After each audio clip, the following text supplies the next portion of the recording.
అందరికీ నమస్కారం. Welcome to KB agri centre YouTube channel. ఈ రోజు మీకు ఈ వీడియోలో వచ్చేసి ఈ 2020వ సంవత్సరంలో నల్లరేగడి భూములకు అదేవిధంగా ఎర్ర నేలలు బాగా సూట్ అయ్యి రైతుకు మంచి దిగుబడి ఇచ్చి ఒక మంచి పత్తి విత్తనం గురించి చెప్తాను. సో ఆ విత్తనం పేరేంటి, అదేవిధంగా దాని కాయ సైజు ఏంటి, అదేవిధంగా అది ఎటువంటి పొలాలకు సూట్ అవుతుంది అంటే ఆ విత్తనం గురించి పూర్తి సమాచారాన్ని అయితే ఈ వీడియోలో ఇస్తాను.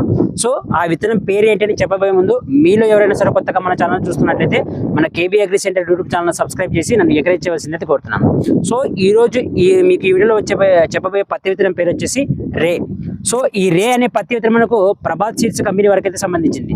సో ఈ రే అనే పత్తి విత్తనం యొక్క కాయ సైజు చూసుకున్నట్లయితే కాయది చాలా లావుగా ఉంటుంది, పత్తి పగడానికి చాలా సులభంగా పలుకుతుంది, అదేవిధంగా మనకు తీయడానికి కూడా చాలా సులభంగా ఉంటుంది. అదేవిధంగా పగిలిన పత్తిలో గింజల సంఖ్య చూసుకున్నట్లయితే ఒక్కొక్క పచ్చలో వచ్చేసి దాదాపుగా 8 నుంచి 9 గింజలు ఉండడం అయితే జరుగుతుంది. అంటే ఇలా 8 నుంచి 9 గింజలు ఉన్నట్లయితే మనకు పత్తి బరువు అనేది చాలా ఎక్కువగా ఉంటుంది. అదేవిధంగా ఈ రే అనే పత్తి విత్తనం వేసిన మొక్కలో ఎక్కువగా 5 పచ్చలు కలిగిన కాయలు అయితే ఎక్కువగా ఉంటాయి. సో ఇలా 5 పచ్చలు కలిగిన కాయలు ఎక్కువగా ఉండడం మనం, అదేవిధంగా పగిలిన పత్తిలో గింజల శాతం ఎక్కువగా ఉండడం. సో ఈ 2 లక్షణాలు మనకు ఈ రే అనే పత్తి విత్తనంలో ఉండడం వల్ల రైతుకు ఎక్కువ దిగుబడి వచ్చే అవకాశం అయితే ఉంది. అదేవిధంగా ఈ రే అనే పత్తి విత్తనాన్ని మనము నీటి కింద వేసుకొని సాగు చేసుకోవచ్చు, అదేవిధంగా వర్షాధారానికి వేసుకొని సాగు చేసుకోవచ్చు.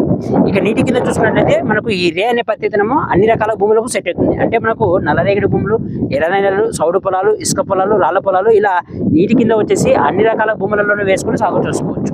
ముఖ్యంగా మనము వర్షాధారాన్ని చూసుకున్నట్లయితే ముఖ్యంగా నల్లరేగడి భూములు, అదేవిధంగా ఎర్ర నేలలు. సో ఈ 2 భూములకు ఈ రే అనే పత్తి విత్తనము మంచిగా సూట్ అయ్యి రైతుకు మంచి దిగుబడి వచ్చే అవకాశం అవుతుంది. అంటే ఈ నల్లరేగడి భూములకు, ఈ ఎర్ర నేలలకు ఈ విత్తనం అంటే ఈ రే అనే పత్తి విత్తనం బాగా సూట్ అయ్యి రైతుకు మంచి దిగుబడి ఇస్తుంది అనమాట. సో అదేవిధంగా ఈ రే అనే పత్తి విత్తనము అన్ని రకాల రసం పీల్చే పురుగులను అంటే అన్ని రకాల తెగులను తట్టుకుని రైతుకు మంచి దిగుబడి ఇచ్చే పత్తి విత్తనాల్లో ఈ రే అనే పత్తి విత్తనాన్ని ఒక మంచి పత్తి విత్తనంగా అయితే చెప్పుకోవచ్చు. ఇక్కడ రైతులు గమనించాల్సిన విషయం ఏంటంటే ఈ పత్తి విత్తనాన్ని అంటే ఈ రే అనే పత్తి విత్తనాన్ని నాటుకునే సమయంలో సాలుకు అదేవిధంగా మొక్కకు కాస్త దూరం అయితే ఎక్కువగా పెట్టుకోవాలి. ఎందుకంటే ఈ విత్తనం వేసిన మొక్కలు మనకు సైడ్ కొమ్మలు అనేవి ఎక్కువగా వస్తాయి. సో ఇలా సైడ్ కొమ్మలు అనేవి ఎక్కువగా ఉండడం వల్ల మనకు నాటుకునే సమయంలో రైతులు జాగ్రత్త వహించి మొక్కకి అదేవిధంగా సాలుకు కాస్త దూరం అయితే పాటించాలి. సో ఇలా పాటించినట్లయితే మనకు సైడ్ కొమ్మలు ఎక్కువగా వచ్చి కాయలు ఎక్కువగా పట్టే అవకాశం అయితే ఉంది. సో రైతులందరూ మనకు ఇక్కడ గమనించాల్సిన ఏంటంటే సో ఈ విధంగా నాటుకున్నట్లయితే మనకు సైడ్ కొమ్మలు ఎక్కువగా వచ్చి కాయలు అనేది ఎక్కువగా పడతాయి అనమాట. సో మనకు ఈ విత్తనం వేసిన మొక్కలు మనకు 5 పచ్చలు కలిగిన కాయలు అయితే ఎక్కువగా ఉంటాయి కాబట్టి రైతుకు ఎక్కువ దిగుబడి వచ్చే అవకాశం అయితే ఉంది. సో ఇక నెక్స్ట్ దీని పంటకాలం చూసుకున్నట్లయితే అంటే ఈ రే విత్తనం యొక్క పంటకాలం చూసుకున్నట్లయితే దీని పంటకాలం వచ్చేసి 135 నుంచి 140 రోజులు పూర్తి అవుతుంది. సో దీని పంటకాలం చాలా తక్కువ అనమాట. సో ఈ రే పత్తి విత్తనం యొక్క పంటకాలం చాలా తక్కువ కాబట్టి మనకు నీటి సౌకర్యం రైతులు ఈ పత్తి పంటను తీసేసి రెండో పంట వేసుకోవడానికి కూడా అవకాశం ఉంటుంది. అదేవిధంగా ఈ రే పత్తి విత్తనం యొక్క పంటకాలం తక్కువ కాబట్టి రైతుకు ఒక 2 నుంచి 3 రౌండ్ల స్ప్రేయింగ్ ఖర్చు కూడా చాలా వరకు అయితే తగ్గుతుంది.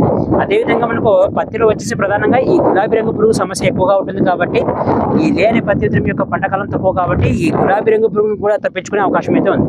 సో రైతులందరూ ఇక్కడ గమనించాల్సిన ఏంటంటే మనకు పత్తి విత్తనంలో కావాల్సిన లక్షణాలన్నీ ఈ రే అనే పత్తి విత్తనంలో ఉంటాయన్నమాట. అంటే ఎక్కువగా 5 పచ్చలు కలిగిన కాయలు అయితే ఎక్కువగా ఉంటాయి. అదేవిధంగా మనకు పగిలిన పత్తిలో గింజలు ఎక్కువగా ఉంటుంది. అదేవిధంగా అన్ని రకాల రసం పీల్చే పురుగులను, అన్ని రకాల తెగులను తట్టుకుంటుంది. వర్షాధారాన్ని కింద వేసుకొని సాగు చేసుకోవచ్చు, అదేవిధంగా నీటి కింద వేసుకొని సాగు చేసుకోవచ్చు. సో ఇలా అన్ని లక్షణాలు మనకు ఈ రే అనే పత్తి విత్తనంలో ఉండడం వల్ల మనకు ప్రతి ఒక్క రైతు ఈ రే అనే పత్తి విత్తనాన్ని వేసుకొని ఒక మంచి దిగుబడి పొందవలసిందిగా కోరుతున్నాను. సో అదేవిధంగా ఈ రే అనే పత్తి విత్తనాన్ని వేసిన పొలానికి సంబంధించిన ఒక వీడియోను నెక్స్ట్ మన యూట్యూబ్ ఛానల్ అయితే అప్లోడ్ చేస్తున్నాను. సో ఆ వీడియోని మీరు మిస్ కాకుండా ఉండాలంటే ఖచ్చితంగా మన KB agri centre YouTube channel అయితే సబ్స్క్రైబ్ చేయండి.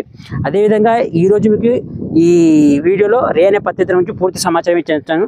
సో ప్రతి ఒక్క రైతు ఈ ప్రభాత్ సీడ్స్ కంపెనీ వారికి సంబంధించిన రే అనే పత్తి విత్తనాన్ని నాటుకొని మంచి దిగుబడులు అయితే పొందవలసింది అయితే కోరుతున్నాను.